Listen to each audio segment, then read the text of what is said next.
नमस्कार, जय हिंद साथियों। आप सभी का स्वागत है RLG स्टडी यूट्यूब चैनल में। आज की वीडियो में हम बात करने वाले हैं हड़प्पा सभ्यता। हड़प्पा सभ्यता भारत की सबसे प्राचीन सभ्यताओं में से एक है और ये जो वीडियो है काफ़ी ज़्यादा वैल्यूएबल होने वाली है एग्ज़ाम की दृष्टि में। Specially Himachal Pradesh TGT commission arts और ऑल कॉम्पिटिटिव एग्ज़ाम के लिए काफ़ी ज़्यादा वैल्यूएबल ये वीडियो होने वाला है। तो इस वीडियो में हम बात करेंगे आज हड़प्पा सभ्यता के बारे में कि उसका जो टाइम पीरियड है क्या था, हड़प्पा सभ्यता का जो विस्तार है वो कहाँ से कहाँ तक था, इसकी आकृति कैसी थी, इसके कौन कौन से केंद्र और कौन कौन से केंद्रों की जो है किस एक इतिहासकार के द्वारा खोज की गई थी और कौन सा जो केंद्र है वो किस अवशेष के लिए प्रसिद्ध था। इन तमाम चीज़ों को लेकर के हम आज इस वीडियो में विस्तार से चर्चा करने वाले हैं। तो दोस्तों, हड़प्पा सभ्यता की अगर बात करें तो हड़प्पा जो सभ्यता है ये अधऐतिहासिक काल की सभ्यता मानी जाती है। अधऐतिहासिक काल वो काल होता है जिस काल में हमारे पास लिखित सोर्स तो थे, परंतु उनको आज तक किसी भी माध्यम से या किसी भी विद्वान के द्वारा पढ़ा नहीं गया है। उसे अधऐतिहासिक काल कहा जाता है। प्रागैतिहासिक काल और अधऐतिहासिक काल। प्रागैतिहासिक काल वो काल होता है जब हमारे पास लिखित सोर्स जो है वो उपलब्ध थे परंतु उनको पढ़ा जा चुका है, जैसे वेद है, पुराण है, उपनिषद है। और अधैतिहासिक काल वो सभ्यता होती है। अधैतिहासिक काल वो काल होता है जब हमारे पास लिखित सोर्स तो थे परंतु उनको आज तक पढ़ने में किसी भी विद्वान के द्वारा सफलता प्राप्त नहीं की गई है, तो उसे अधैतिहासिक काल कहा जाता है। तो इसी काल की सभ्यता हड़प्पा सभ्यता थी। दोस्तों, भारत की सबसे प्राचीन सभ्यता आपकी हड़प्पा सभ्यता है। ये विश्व की सबसे प्राचीन सभ्यताओं में से एक मानी जाती है। पहली बात तो ये कि विश्व की सबसे प्राचीन सभ्यताएं जितनी भी थी उनमें से एक हमारी हड़प्पा सभ्यता भी थी और ये भारत की सबसे प्राचीन हड़प्पा सभ्यता है। ये हड़प्पा सभ्यता जो थी इसकी जो समकालीन सभ्यताएं थी दोस्तों, मेसोपोटामिया जो यूक्रेटस और टिग्रिस नदी के किनारे आपकी फैली हुई थी। तो कई बार प्रश्न आ जाता है कि मेसोपोटामिया जो सभ्यता है वो किन दो नदियों के मध्य आपकी स्थित थी। तो यूक्रेटस और टिग्रिस जो नदी है उसके किनारे आपकी ये सभ्यता स्थित थी मेसोपोटामिया, जो कि हड़प्पा की एक समकालीन सभ्यता है। इसी के साथ अगर हम बात करें मिस्र सभ्यता की, तो मिस्र सभ्यता जो है नील नदी के किनारे आपकी ये फली फूली थी और इसी कारण से मिस्र को नील नदी की देन भी कहा जाता है। इसके अलावा शांग सभ्यता यानी चीनी सभ्यता, यह हवांगो नदी के किनारे आपकी स्थित थी, यानी जिसे हवांगो नदी, जिसे चीन का शोक या पीली नदी के नाम से भी जाना जाता है। तो ये जो समकालीन सभ्यताएं थी ये सारी की सारी मेसोपोटामिया हो गई, मिस्र सभ्यता हो गई या फिर आपकी शांग सभ्यता हो गई, ये तब की सभ्यताएं हैं जब हड़प्पा सभ्यता अपने चरम पर आपकी जो है चरम पर थी। इसी के बाद विश्व की सबसे प्राचीन सभ्यताओं में अगर बात करें तो वह है दोस्तों मेसोपोटामिया की सभ्यता। मेसोपोटामिया सभ्यता दुनिया की सबसे प्राचीन सभ्यताओं में से एक है, जबकि भारत की सबसे प्राचीन सभ्यता कौन सी है? हड़प्पा सभ्यता। तो ये तो हमने बात करी इंट्रोडक्शन के बारे में कि इंडस वैली सिविलाइजेशन के बारे में। इसके अलावा अगर हम बात करें हड़प्पा सभ्यता का टाइम पीरियड, तो हड़प्पा सभ्यता के टाइम पीरियड से संबंधित काफ़ी ज़्यादा इतिहासकारों में काफ़ी मतभेद है और अलग अलग इतिहासकारों ने इसका अलग अलग जो है कार्यकाल बताया है।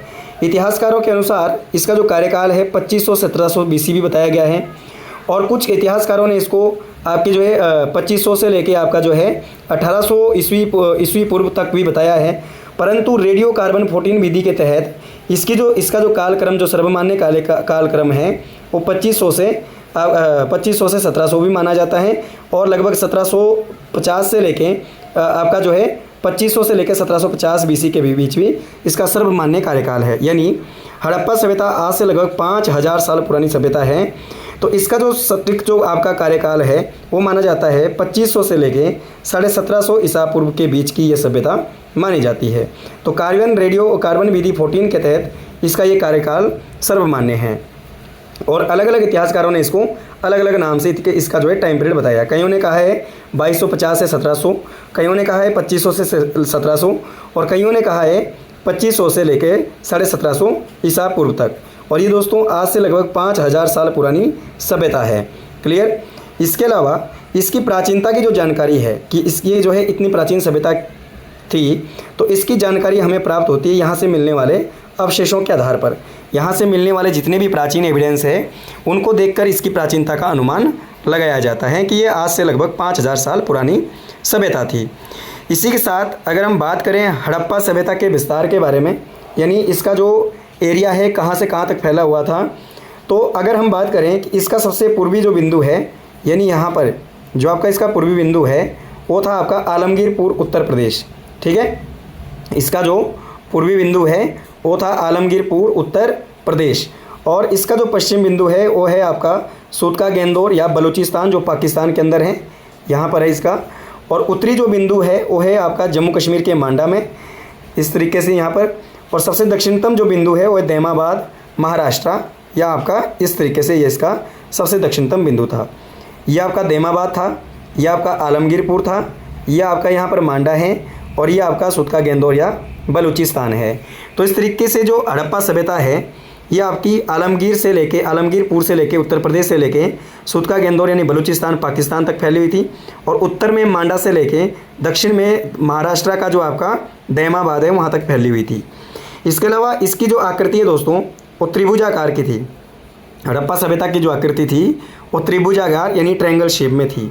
ये जो सभ्यता है भारत, पाकिस्तान और अफगानिस्तान तक आपकी ये 3 देशों में फैली हुई सभ्यता है। जैसे कि आप यहाँ देख सकते हैं ये तीनों देशों में फैली हुई थी, इंडिया, पाकिस्तान और उसके कुछ हिस्से अफगानिस्तान में भी आते हैं। तो ये था हड़प्पा सभ्यता के विस्तार के बारे में। तो अगर आपको वीडियो अच्छी लगी है, पसंद आई है, तो वीडियो को लाइक कर लीजिएगा, सब्सक्राइब कर लीजिएगा, और आपका जो है चैनल को ज़रूर शेयर कर लीजिएगा।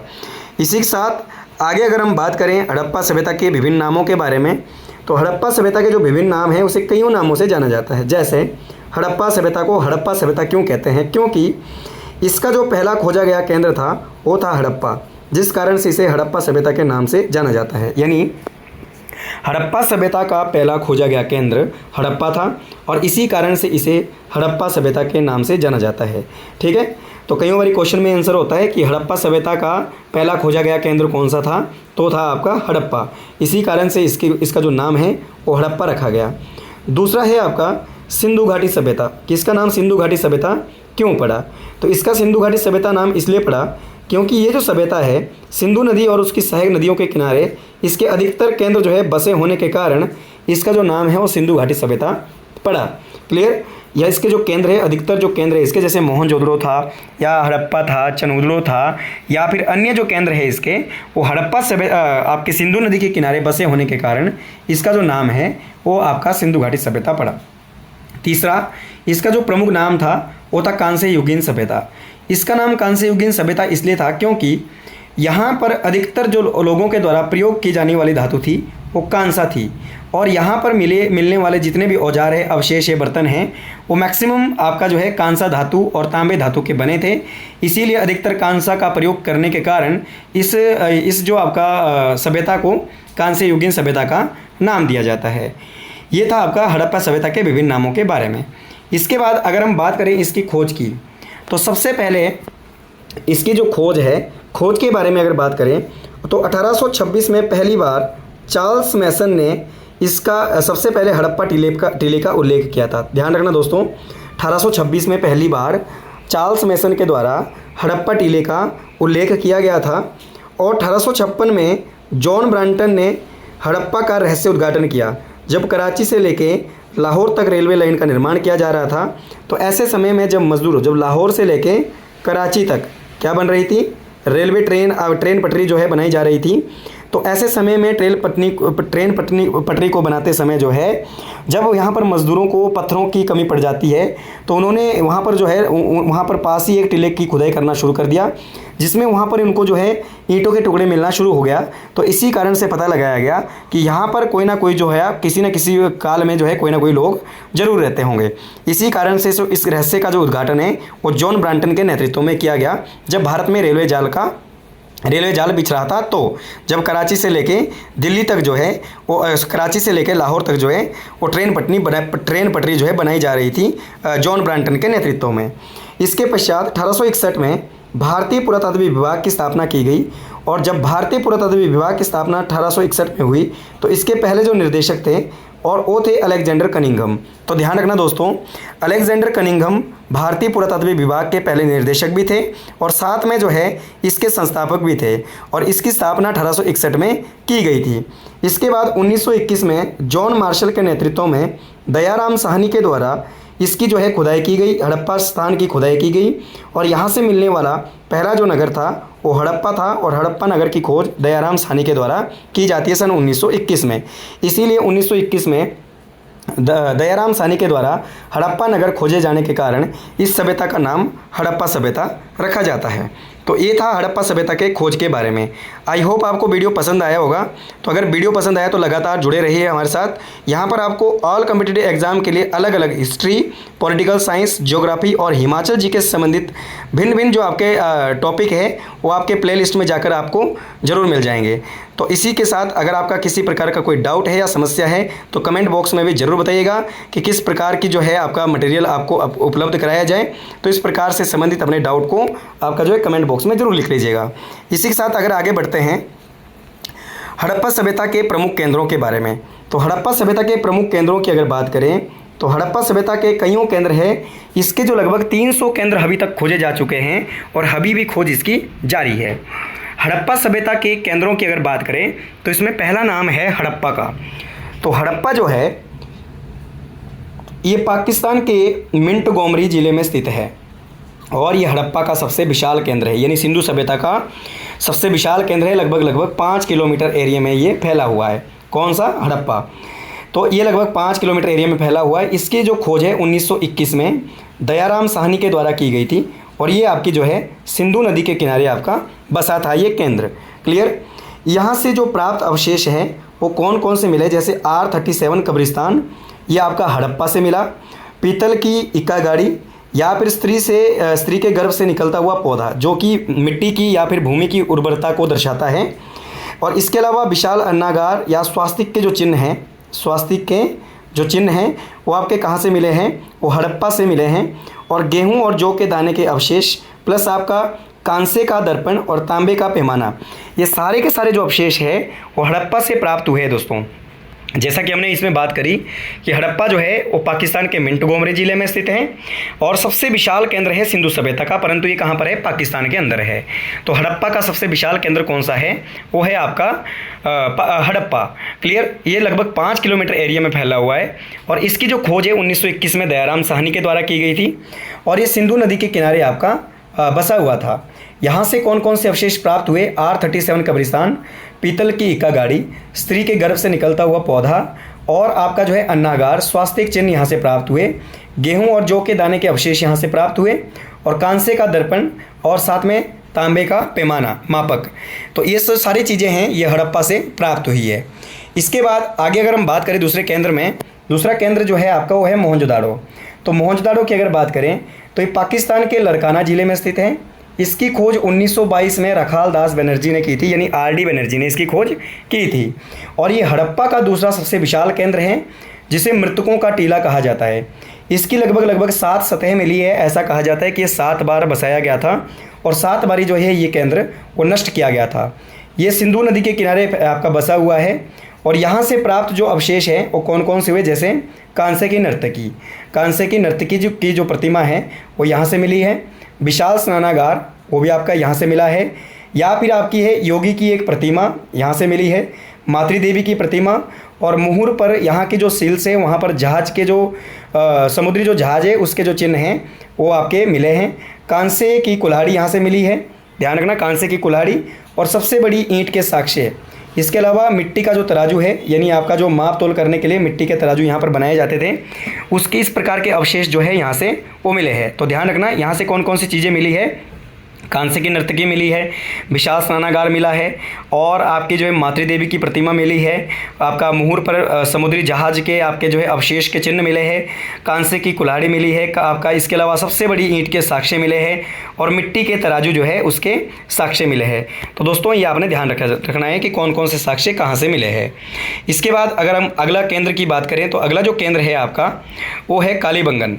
तो कालीबंगन की अगर बात करें तो ये घग्गर नदी के किनारे भारत के राजस्थान में स्थित है।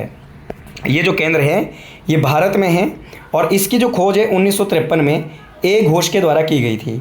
यहाँ से प्राप्त अगर अवशेषों की बात करें तो जूते हुए खेत के साक्ष्य यहाँ से मिले, हल चलाए हुए खेत। इसके अलावा अग्नि वेदिकाएँ मिली, हवन कुंड यहाँ से मिले और ऊँट के हड्डियों के जो कंकाल है वो आपके यहाँ से मिले हैं। और मेसोपोटामिया की जो बेलनाकार जो मुहूर है वो आपकी यहाँ से मिली है। तो मेसोपोटामिया ऐसा माना जाता है कि मेसोपोटामिया के साथ भी आपका जो कालीबंगा से व्यापार चलता था, स्थल और जल मार्ग दोनों से। ठीक है, तो ये जो आपका मेसोपोटामिया की जो बेलनाकार मुहर है वो किस हड़प्पा के केंद्र से मिली है? तो मिली है आपकी कालीबंगा से। क्लियर। और ये जो है काली चूड़ियों के लिए प्रसिद्ध था, तो ध्यान रखना ये किसके लिए प्रसिद्ध था? काली चूड़ियों के लिए प्रसिद्ध था। काली चूड़ियाँ बनाने के लिए ये जो है आपका ये जो आपका केंद्र है वो प्रसिद्ध था। अगला जो प्रमुख जो केंद्र है वो है आपका लोथल। लोथल भारत के गुजरात के अहमदाबाद ज़िले में स्थित है और ये भोगवा या साबरमती नदी के किनारे पर है।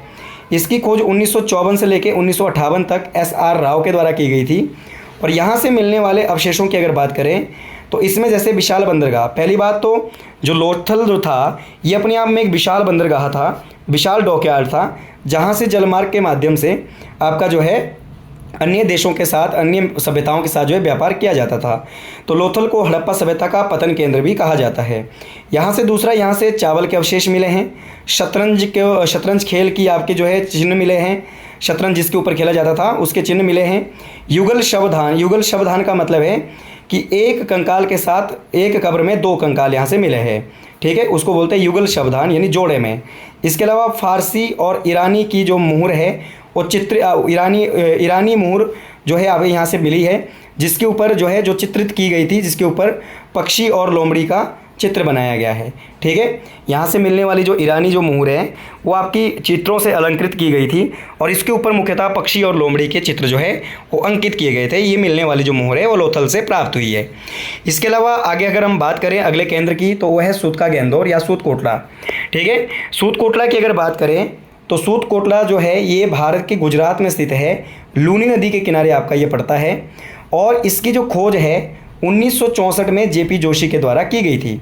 इसकी जो खोज है 1964 में जेपी जोशी के द्वारा की गई थी सूत कोटला की। तो ये किसके लिए प्रसिद्ध है दोस्तों? यहाँ से घोड़े के अवशेष मिले हैं। दूसरी बात कि ऐसा तो वैसे तो माना जाता है कि आपका जो हड़प्पा के जो लोग हैं या सिंधु सभ्यता के जो लोग हैं वो घोड़े से परिचित नहीं थे, परंतु अगर आपसे प्रश्न पूछा जाए कि घोड़े के अवशेष निम्नलिखित में से किसी केंद्र से मिले तो सूत कोटला से आपके ये केंद्र मिले हैं, जबकि ऊँट की हड्डियों के जो कंकाल है वो कालीबंगन से मिले हैं। इसके अलावा दीर्घ वृत्ताकार कब्र, यानी जो वृत्ताकार जो आपकी कब्र है वो यहाँ से आपकी मिली है। शव के साथ बर्तन को दफनाना, जैसे कि आप यहाँ देख सकते हैं कि शव के साथ बर्तनों को साथ में दफनाने की जो प्रथा है वो आपकी सूत कोटला में थी। इनका मानना था कि ये आपका जो है मृत्यु के बाद जो है ये अगले जन्म में विश्वास रखते थे और इसी के साथ जो है इसी कारण से जो है वो कब्र के साथ ये व्यक्ति के शव के साथ उसकी प्रिय जो चीज़ों को दफना देते थे। ठीक है, तो इस प्रकार के जो अवशेष है वो कहाँ से मिले हैं? सूत कोटला से मिले हैं।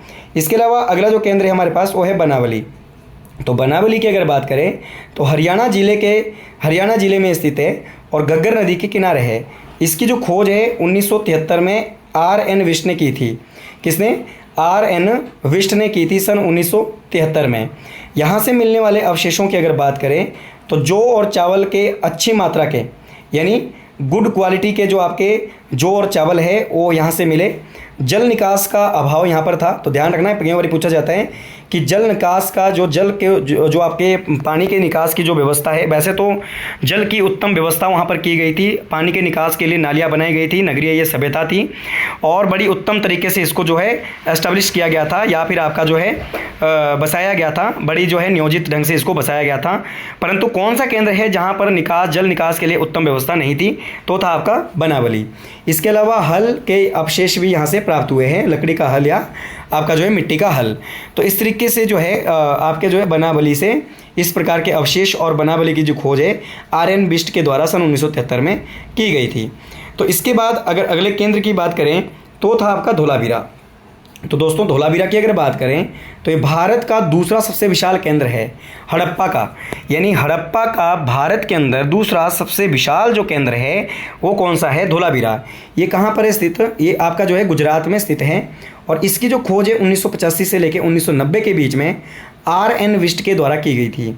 ये जो केंद्र है ये उत्कृष्ट जल व्यवस्था के लिए प्रसिद्ध था, यानी आपका जो ये केंद्र है ये जल को निकास के लिए या जल की उत्कृष्ट व्यवस्था के लिए प्रसिद्ध था कि जल निकास के लिए यहाँ पर बड़ी नियोजित ढंग से जो है नालियाँ बनाई गई थी। ऊपर से उसको कवर किया गया था पत्थर से या फिर आपका जो है ईंटों से, ठीक है। इस प्रकार से जल निकास के लिए उत्कृष्ट व्यवस्था या पीने के पानी का जो जल है उसकी उत्कृष्ट व्यवस्था यहाँ पर थी। इसी कारण से धोलावीरा काफ़ी ज़्यादा फेमस है। तो इस अगला जो केंद्र है आपका जो है वो है राखीगढ़। तो राखीगढ़ की अगर बात करें तो भारत में सिंधु सभ्यता का सबसे बड़ा केंद्र है ये, और ये हरियाणा के हिसार जिले में स्थित है।